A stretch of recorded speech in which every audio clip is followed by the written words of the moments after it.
যেখানে প্রতিটি ইট যেন কানে কানে ভুলে যায়, আমি দেখেছি নবাব, আমি দেখেছি রাজা। যেখানে এক সময় বাজতো সেতারের সুর, সেখানে আজ বাজে কেবল বাতাসের শীষ। যেখানে নবাব শায়েস্তা খানের কন্যা এসেছিলেন গৃহবধূ হয়ে, সেই বাড়িটি আজ পড়ে আছে অনাদর অবহেলায় অচ্যুত হয়ে। রাজা থেকে দেওয়ান, হিন্দু থেকে মুসলিম, আর প্রেম থেকে রাজনীতি, সবই যেন এই বাড়ির সুবিশাল ইতিহাসের এক যৎসামান্য উদাহরণ।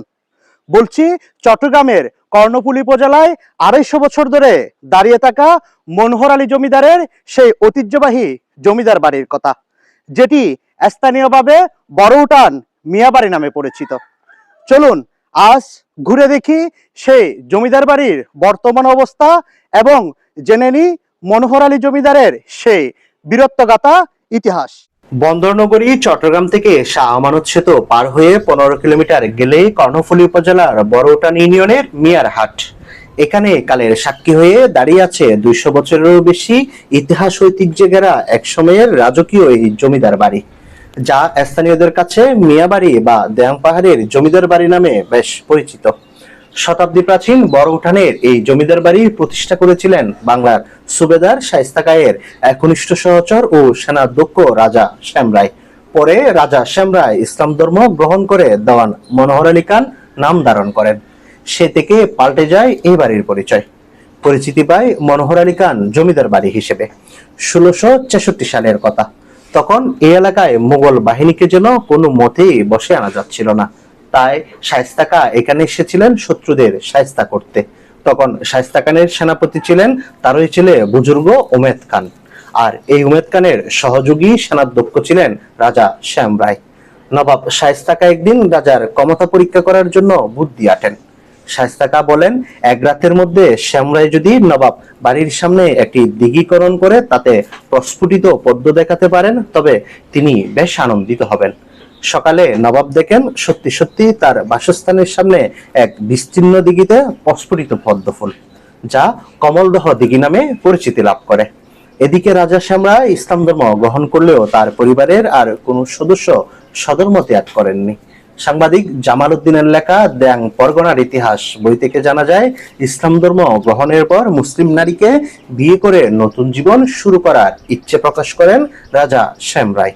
সে খবর পৌঁছে যায় সুবেদার শায়েস্তা খাঁয়ের কাছে। বাংলার সুবেদার শায়েস্তা খানের নির্দেশে এই বাড়ির জমিদার মনোহর আলী রাতারাতি খনন করেছিলেন আস্ত এক দিঘি এবং তাতে ফুটিয়েছিলেন পদ্ম ফুল। এই কীর্তি দেখে শায়েস্তা খান নিজের আদরে কন্যাকে বিয়ে দিয়েছিলেন জমিদার মনোহর আলীর সঙ্গে। আর এই বিয়ের মধ্য দিয়ে চট্টগ্রামে নবাব পরিবারভুক্ত এক বিশাল জমিদারি লাভ করেন এই মনোহর আলী।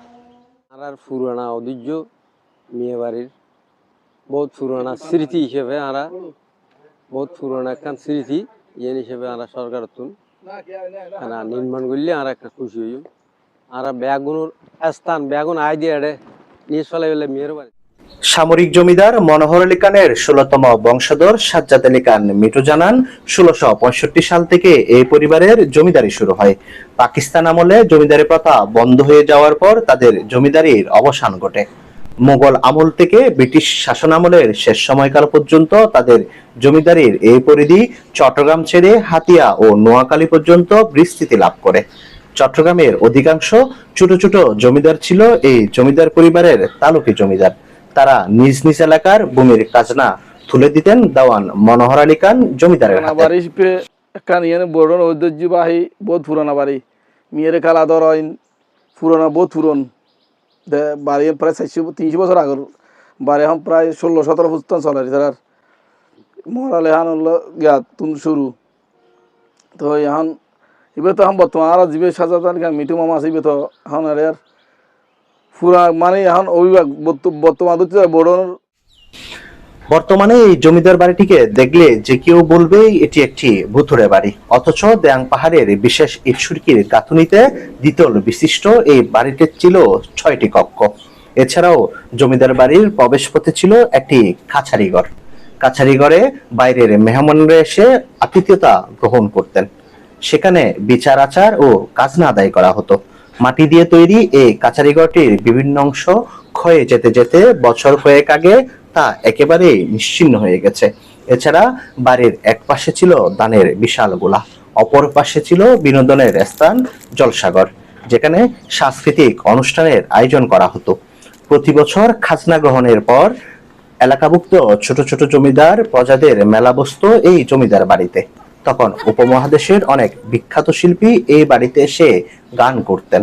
বাড়ির সামনে এখনো দাঁড়িয়ে আছে এক বিশাল দিঘি, আর পাশে রয়েছে 300 বছরের পুরনো দবদবে সাদা ইলিয়াস খাঁ জামে মসজিদ, যেটির এখনো সংস্কার চলছে ইতিহাসের মারকাদে নিয়ে।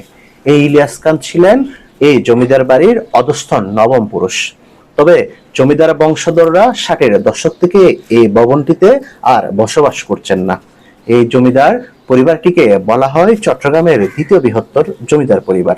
এই পরিবারের সদস্যরা ছিলেন অত্যন্ত ধর্মভীরু। চট্টগ্রাম জুড়ে একাধিক ঐতিহাসিক মসজিদ, দিঘি, সড়ক, হাট বাজার সহ বহু জনহিতকর প্রতিষ্ঠানের পেছনে এই পরিবারের ছোঁয়া রয়েছে। জুফ জঙ্গলের মধ্যে ওকি দেওয়া এই জমিদার বাড়ির দেওয়ালগুলো একসময় শুনে ফেলেছিল হাসির রোল, সানাইয়ের ধ্বনি, রাজকীয় আড্ডার কোলাহল। এখানে ছিল চুরির ঝনঝন, মেহেদির গান, কপালের সিঁদুর, ছিল জীবনের রঙিন উৎসব। এখানে পদ্ম ফুলের মতো ফুটে উঠত গানের আসর, সুরের জাদুতে থেমে যেত সময়ের ঘড়ি। আজ সেই সুর নীরব, সে ওঠান শূন্য। দেয়ালের ফাঁকে যেন লুকিয়ে আছে শত গল্প, অপূর্ণ প্রেম আর অজানা প্রতীক্ষা। এই বাড়ি কেবল ইট পাথরের গাঁথুনি নয়, এই যেন এক নিঃশ্বাস ফেলা ইতিহাস, যার প্রতিটি করিডোরে ঘুরে বেড়ায় অতীতের ছায়া, যার প্রতিটি দরজায় হাত রাখলে ঠান্ডা হয়ে ওঠে সময়। সবকিছু যেন থমকে গেছে আজ, অথচ কিছুই হারায়নি, সবকিছু কেবল ঘুমিয়ে আছে, একদিন জেগে উঠবে বলে।